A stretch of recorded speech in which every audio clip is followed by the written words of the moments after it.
Hey everybody, it's Small G Gay. This is Picasso. It's kind of like a portrait of a narcissist, isn't it? Like what they see when they look in the mirror. And there's a whole lot of melon action going on in very weird places. Picasso is odd, of course. There's 3 up there, and there's 1 on her hip, and there's a couple there, kind of where they should be, sort of.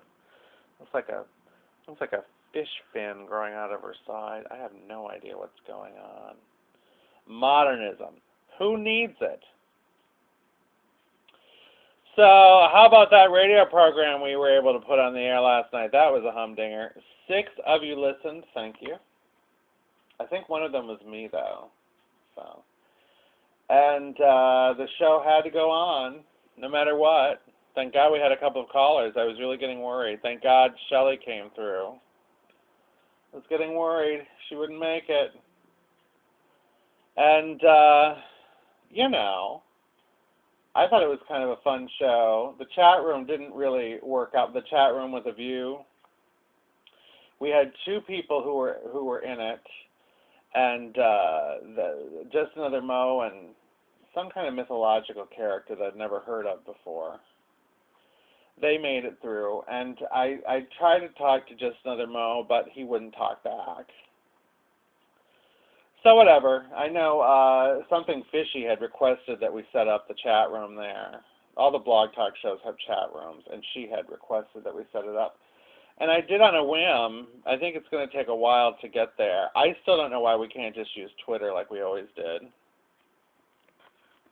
Because most of you have a habit of talking to me a lot after the show. You're too frightened to even tweet during the show. So whatever.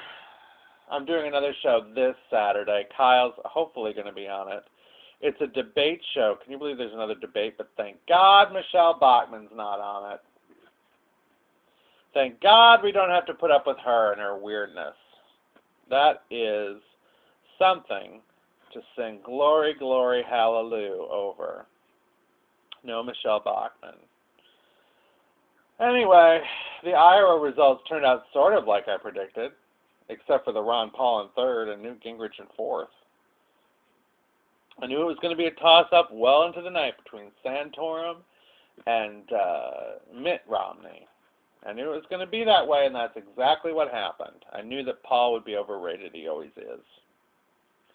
You know something, though, like I don't know if I mentioned it last night, but it shows you that there's really not that disproportionate amount of people for Paul. He's a fringe candidate with like 20-some%. I mean, it is a little high, but it's not like he's representing the party like Sarah Palin would like to think he is. What is up with that woman? She was on Fox today.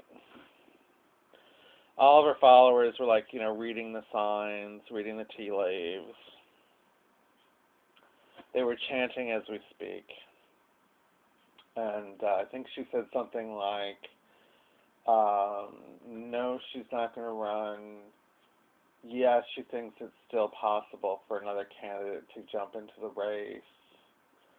And no, she's not ready to endorse. She still hasn't found that candidate that she can connect with yet. So stop the presses. Her appearance on Monday, as I've already discussed, was just so bizarre, with her Ron Paul praise and her Donald Trump praise. Today she was saying that we need to stop tearing each other apart. Well, I would say, Sarah, you kind of started that, didn't you, darling? I mean, wasn't she the one really fanning those flames? And then she disappeared right when the going got tough this past couple of months. And now she suddenly shows up. She kind of ticks me off. Why didn't she just talk about the negativity when Romney was running all those nasty ads against Newt Gingrich, and Ron Paul was running all those nasty ads against Newt Gingrich? Why wasn't she concerned about the party tearing themselves apart at that point? The only time she got worried about it is when the Ron Paul people were really being called out for what they are, nut bars. That suddenly woke her up. Not impressed, Sarah. Not impressed. I'm sorry. So yeah, I predicted I called for some kind of coalition between Newt Gingrich and Rick Santorum last evening, and Laura Ingraham somehow announced the same thing today on her show. Maybe it was an obvious idea, maybe one of her people listened to it and just decided to use it without asking me on their show. That happens quite a bit. But suddenly Laura Ingraham was aping small g gay, and I was actually quite pleased. I've been enjoying Laura's show again lately. Now that she's kind of out of the mitt tank, and she's kind of into a Newt and or Santorum tank, it was telling that Ingraham was at Santorum's party Monday night. After the show where she really highlighted him, and I know that this really upsets you, Shelley Sid. When Laura Ingraham lavishly praised Rick Santorum on her show, I knew something was up. And then she was seen at his pre-caucus party. And I could tell she likes that Rick Santorum. Whatever. What is with, you really got to wonder what these people are all about. You know, what is with that Alan Combs? First time everyone was talking about, I thought they were talking about Alan Keyes. Remember him? They were talking about Alan Combs, how he went after them, saying that they played with a dead baby, and it was so repulsive. You know, having some kind of family funeral for a baby who dies in childbirth is not unusual for a lot of people. They do that, and they bury the child, and and it's just so disgusting what he said. But it's also kind of like, why did you say that? And aren't you helping Rick Santorum? Because it gave Rick Santorum the opportunity to really play it up, and I was like, I agreed with him, but still, it gave him a new sympathy angle, which wasn't there before him saying that. On the other hand, with the left, and I'm still not convinced that Alan Combs is the left. I think he might be the Fox, which I don't quite know where they're coming from. But it seems like it shifts depending on the day, But that only helps Santorum. The left is really freaked out about Santorum, and the gays are. They're just, the gays. You can just hear their butt cheeks clenching together at the sound of Rick Santorum. Sorry to be so graphic, Christian conservative social con listeners, but they get really nervous about that. They suddenly their backs arched and they're like, oh, there's danger in the forest. They get a little nervous about him. But whatever. Speaking of gay people, Go Proud. Remember that guy? Hi, Go Proud. I'm going to give a shout out to poor little Jimmy LaSalvia, my little darling. Hi, Jimmy. Sorry you're out of that Perry guy. We still love you. I got to say this in Jimmy's defense. I saw like 1,000 equally hysteric tweets over the past week on Twitter, And whatever. It's like people make mistakes, Doesn't mean they still don't have something to offer. But where was I? So yeah, Go Proud. Remember Sean Belat? Sean Belat was the guy that Go Proud helped. They kind of worked on his campaign and talked him up and stuff. He was the guy challenging Barney Frank last time in Barney Frank's district. Remember, he almost won and terrified Barney Frank? Apparently, he's been talking with his wife about running again. He says he has a major announcement to make in the next couple of weeks. Wouldn't that be great if he ran again? Because he could probably win it this time. He's gotten his name out there. I would love to see Sean Belat take Barney Frank's seat. Although that sounds kind of horrible, doesn't it? I don't want anyone to take Barney Frank's seat. So what else is happening? It's really cold here in the New York City area. Very cold. And people are wearing strange costumes, strange winter looks, kind of Muppet-like.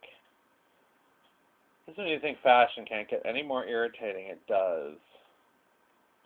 It does get more irritating.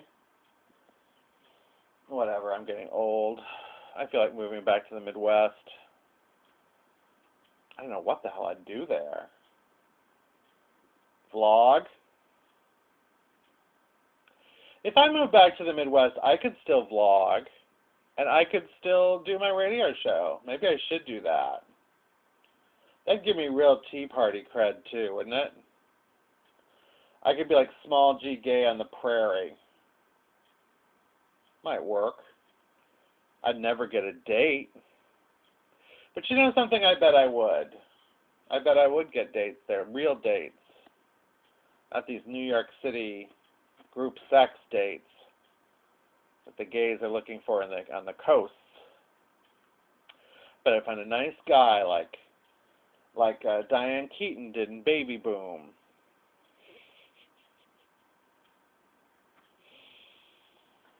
Oh, good Lord. I was talking to a lovely lady on Twitter. You have to excuse me, dear, I forgot your name. We were talking about how we're just so tired of all of these huckster candidates and huckster television personalities, these political people, you know. They're like narcissists, or they're careerists, or they're hucksters, or some combination thereof. You know, and it's like all of the pundits are fun and everything, and it's entertaining, which is basically what it's been designed to do. It's you know, opinion entertainment. But you know, you got to like take a step back and read some serious intellectual conservatives. You know, like a Thomas Sowell. You know, you've got to take some time out. You know, because it's pretty glib, a lot of it, and they don't seem to have a lot of veracity. Like one day they're for Santorum, the next day they're against Santorum, the day after that they're for Santorum. You know, and it's kind of like, well, you know, it's entertaining. I would really like to see the conservatives kind of see that for what it is. I think probably most conservatives do. But, you know, we'll see what happens if MSNBC goes conservative. That would be very amusing. It'd be very amusing to see Fox compete with MSNBC and try to be the most conservative. That'd be really refreshing. Really refreshing. You know who'd be great on MSNBC? Michael Savage. That would be so funny. I would love it if Michael Savage got a television show. That would be hilarious. I'm so out of time, everybody. I love you all. To be continued. And yes, there's a show Saturday night. Bye.